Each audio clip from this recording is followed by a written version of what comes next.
This AIRSTREAM restoration cost a little bit more than we thought it would. It also took way longer than we thought it would, and it was the hardest thing that we've ever done. So in this video, we're gonna do a cost breakdown of everything that we spent in this AIRSTREAM restoration. But first, let's talk about some things that we did to save money on the overall project. Very first thing that we did was all of the work ourselves. We saved a ton of labor costs by doing 100% of the work, and even if we wanted to have help from a professional, we literally couldn't find anybody who would help us except for some friends and family, which we paid with love and affection.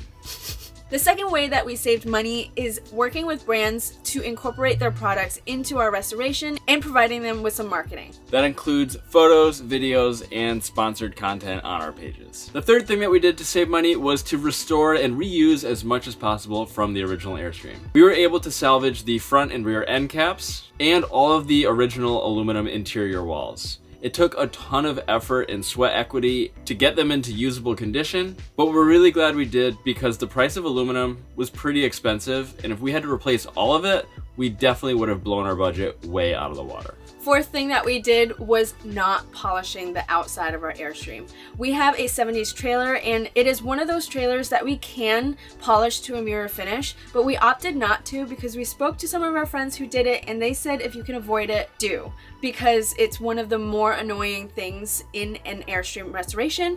And truthfully, I think our AIRSTREAM looks beautiful without it anyways, so we're just giving it that old character. If you wanted to pay somebody to do it, it would cost maybe $3,000 for the length of our AIRSTREAM. But if we were to do it ourselves, it would have cost us probably a week's worth of time. I think it's like a month. We might still be working on our AIRSTREAM if we started polishing from the beginning. We used Facebook Marketplace quite a bit to try to find some deals. We were able to get some good tool discounts. We were also able to find things like drawer slides and buy them at a huge discount. Someone sold us 6 pairs of drawer slides for $40. Yeah. The last thing we'll mention that saved us a lot of money is not going too crazy with the bells and whistles.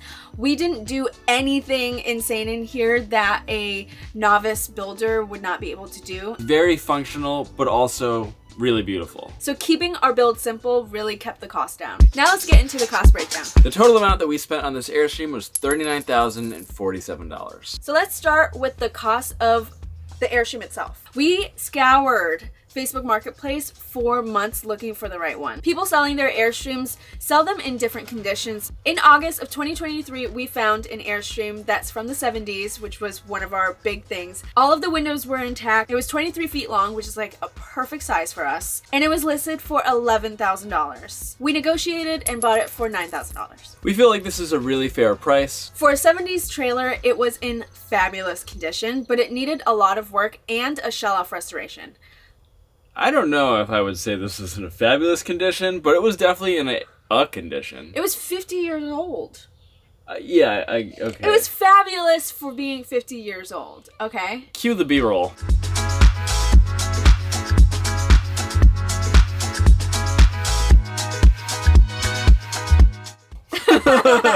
So even though it cost us $9,000, it still needed a lot of work. So our original budget was actually $35,000, including the AIRSTREAM. Our second category is the actual trailer restoration itself. There were a lot of things that we had to do before we could actually start building the inside in order to make the trailer drivable. Patching holes on the exterior aluminum, replacing parts of the frame, adding in new water tanks, installing new axles, adding new tires, new trailer lights, insulation, fixing the windows, and all of the really hard work that goes into the actual restoration of the project. And this total came out to $10,451.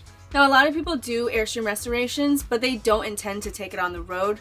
We definitely intend to take it on the road, so safety first, and we decided to splurge on anything restoration related. So if you're restoring your AIRSTREAM, you definitely don't need to spend this much money on the restoration part if you're not going to move it. Once our AIRSTREAM was back together, we had to make sure that this functions like a house. But before that, we need to thank this video's sponsor, eTrailer. If you're watching this video, it's safe to assume that you're either interested in an Airstream restoration for yourself, or maybe you're just a little nosy. No judgments here. I first found eTrailer when I was trying to figure out how to wire the trailer lights and brakes for the Airstream, and all their online guides and resources were super helpful for a DIYer like myself. And for those of you who've been following along since we finished the Airstream build, you know that we had a pretty heavy weight issue. But after doing some research on eTrailer's website and talking to their product experts, I realized all we needed to do was redistribute the weight throughout the trailer and add a weight distribution hitch to our truck and trailer combo, so that way we can safely tow our tiny house on wheels. eTrailer sent us the Blue Ox Sway Pro. Installing the hitch was super easy, and now that we have it, it makes driving and maneuvering so much smoother. We also reduced a ton of squat from the back of the truck and moved it up towards the front axle. Now, even if you're not going to be restoring an Airstream, eTrailer still has a ton of products that will be super helpful if you have a boat,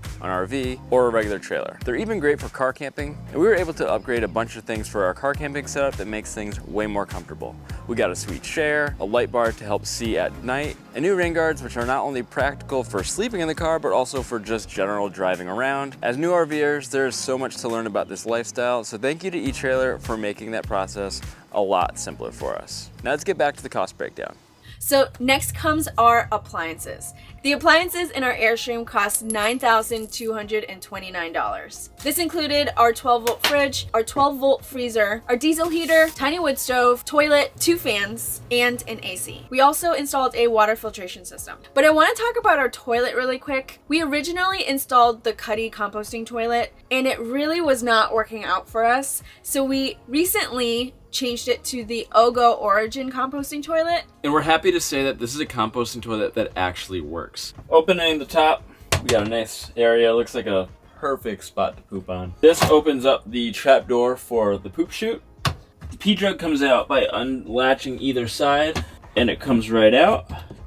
Oh, and there's no bottom, so that makes it super easy to clean. Oh, if you have a little pee spill, oh, I love this. And this has a removable solids bin. This has an electronically operated agitator, so with the push of a button, it will spin this agitator for 45 seconds. Mixes your poop for you real nice. But it's a little taller, so as a short person, I'm dangling. We replaced the original fan with a high-powered fan, and it's really loud. That is the one gripe I have about it. But we're happy to report that after over a month of using the OGO, it actually works really well. Now we have to power those appliances, and we designed our Airstream to be 100% electrical and completely off-grid.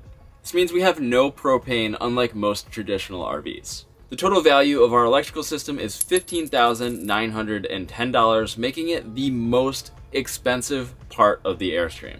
An electrical system of this size is huge. It's for full-time off-grid living, which is what we plan on doing when we're traveling. Our system has 800 amp hours of lithium batteries, a 3000 watt inverter, 800 watts of solar panels, and a DC to DC charger. All that allows us to charge and store power so we can continue living in our Airstream. It's a fully functioning house, just way smaller. And for full transparency, we did work with the brand who sent us the majority of the gear, so we didn't spend nearly $15,000. We did spend some though. The company that we worked with generously sent us so many bells and whistles to our electrical system, which we're super grateful for now, but we definitely would have gone with a little bit of a simpler setup if we were paying for the entire thing ourselves. Our next category is an interesting one because it's kind of the catch-all for anything that we purchase at a hardware store. For build materials, we spent $9,922. So just shy of $10,000. And this includes everything in the Airstream, for the most part. We're talking wood, paint, screws, fasteners, rivets, hooks, L brackets. But this was everything that didn't fit into the home build or the restoration categories that came from a hardware store. And believe us, we spent a lot of time at the hardware store. But I think this is one of the most important categories because you never know how many rags you need to buy, how much PPE you're going to go through, sanding discs, saw blades, all of these things come from the hardware store. And when you're doing a project like this, you go through a lot of them. I really wish we could figure out how much money we spent on just caulk, because we had to caulk every single seam. We had to caulk around the joints and all the edges. We would have probably saved a lot of money if we had just started with a case of Sikaflex and went from there, but buying it one at a time, was just not a the smart move. financial move. We just didn't know how much we would use, but that's kind of the name of the game. Under the build materials, this includes things from the frame restoration and once we started building the inside of the Airstream. We had over 300 transactions, so it's just too much work to go through and itemize every single receipt and decide this was actually for the frame versus this was for the house build. So, but you guys get it. You guys get it. Our next category is a little confusing. These are things that were meant for the house build, products here and there that I was able to itemize and were really important for the house build. So we're talking the vinyl flooring, we're talking the stuff that it took to redo the cabinets, components for our living room, kitchen galley, and the wet bath. That came out to $1,460. A fully functioning house needs running water, and for our plumbing system, we spent $999.91, or if we want to round it up, an even $1,000. This includes a new 45-gallon fresh tank, because our original one was disgusting, and a new 16-gallon gray water tank. Our Airstream didn't have a gray water tank originally, so we had to add one in, along with frame supports, when we were doing all of our frame repairs. This cost also includes a 12-volt water pump and accumulator, and all of the PEX lines and fittings that we need to piece it all together, as well as a city water inlet and dump valve. If we're really conservative, we can last longer than a week with this amount of water, but if we're not conservative, we can blow through it. It might last us a few days. This entire plumbing system allows us to shower in here in our wet bath and run water to our big sink, including our water filtration system. Our last category is all of the specialty tools that we needed to get this job done. This came out to $1,829. These are tools that we wouldn't otherwise purchase if we weren't doing this Airstream restoration. The biggest ones were a welder, because we couldn't even get a welder to call us back when we were trying to fix the frame. We were trying to spend more money on a person to do it for us. And now I know how to weld, and we have a welder. So it's actually turned out pretty handy, because there were a few other projects throughout the restoration that I needed a welder, and now I have the skills and the tools to do it. Some of the tools we bought were so specific for rivets, and we're just gonna link them down below rather than listing off all of them. In this category, we also listed some splurges that we really didn't need to buy, but it made our lives so much easier. Like metal shears, which were relatively cheap, but also the Milwaukee electric caulk gun, which we're so glad that we bought, and we used so much caulk like during this entire project. Oh my god, I think my arms would probably have fallen off if we had to hand squeeze every single tube of caulk that we used. Yeah, I think it was July of last year where my arms felt like they were gonna fall off. I had to take like a whole week off. Yeah. If you're a metal worker, you might have these tools, but I would say probably the average DIYer does not have tools in this category. But now that we have these, maybe we'll build another Airstream. Maybe not. Maybe not. Maybe you can do it. Yeah. And we'll be here for support. Right. Yeah. Ask us questions if you have questions. We're more than happy to help. I know you've been watching very diligently, and you've got that napkin math going on right now, and that math ain't mathin', because the grand total of this Airstream restoration was $60,307. In the beginning of this video, we told you that we spent $39,047, and that is the total that we paid out of pocket.